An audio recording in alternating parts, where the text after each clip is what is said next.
ఆంధ్రప్రదేశ్ రాష్ట్రంలో రేపటి నుంచి ఉచిత ఇసుక విధానం అమల్లోకి రాబోతోంది.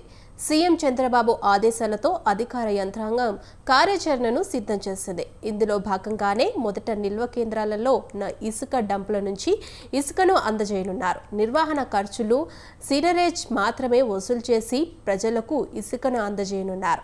అయితే ఉచిత ఇసుక విధానం అమలుకు సంబంధించి ప్రభుత్వ ప్రధాన కార్యదర్శి నీరబ్ కుమార్ ప్రసాద్ కలెక్టర్లకు దిశానిర్దేశం చేశారు.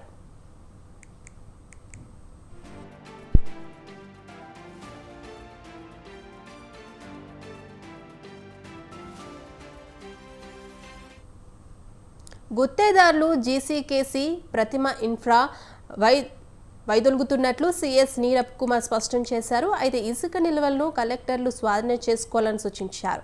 ఇప్పటికే రాష్ట్ర వ్యాప్తంగా 43 లక్షల టన్నుల నిల్వలు ఉన్నట్లు గనుల శాఖ అధికారులు వెల్లడించారు. అలాగే 3 నెలలకు 88 లక్షల టన్నులు, ఏడాదికి 3.20 కోట్ల టన్నుల ఇసుకకు డిమాండ్ ఉంటుందని అధికారులు తెలిపారు.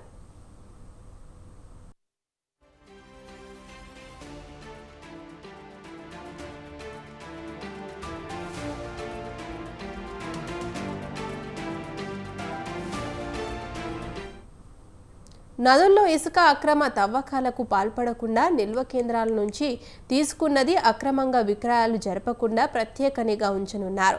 నిల్వ కేంద్రం నుంచి తరలించే ఇసుకకు వే బిల్లులు జారీ చేస్తారు. సెక్యూరిటీ, స్టేషనరీ పత్రాలలో కూడిన వే బిల్లులను గనుల శాఖ ప్రధాన కార్యాలయం నుంచి అన్ని జిల్లాలకు పంపిస్తున్నారు.